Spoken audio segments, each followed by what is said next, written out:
The Detroit-Windsor Tunnel. It's funny, you're just driving along Jefferson Ave in downtown Detroit. You go right, and then you're heading right over to Canada. It only takes about 2 minutes as the tunnel is just under a mile long. It's $7.75 paid by credit card on the way to Canada and about $5.50 on the way back with the exchange rate. They started construction in 1928. It opened on November 3rd, 1930. The firm was Parsons, Clapp, and Brinkerhoff. The approaches were done with the cut and cover method, but the interior portion was with the immersed tube method. This is a pretty sweet way of doing things because you can just sink an airtight tube and then connect them under the water.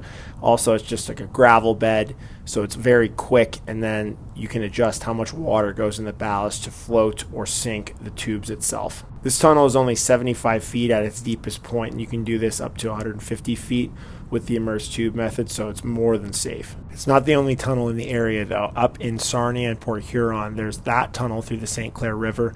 That one was done with a tunnel boring machine, redone in 1994. The original was 1891. The other was the 1910 opened Michigan Central Railway Tunnel.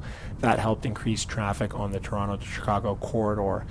Prior to that, they used to have rail ferries taking rail traffic across the river, just like New York used to use whizzing rail cars around the harbor. Back to the New York connection, that firm, Parsons, Clapp, Brinkerhoff, also did the Holland Tunnel. Henry Brinkerhoff actually did a ton for public transportation. He basically invented the third rail, and he helped develop transit systems in different Northeast cities.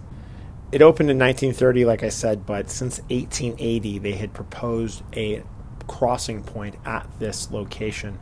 So it serves as a vital link between Detroit and Windsor. Of course, many people use it every day for employment. The medical industry is a huge source of that.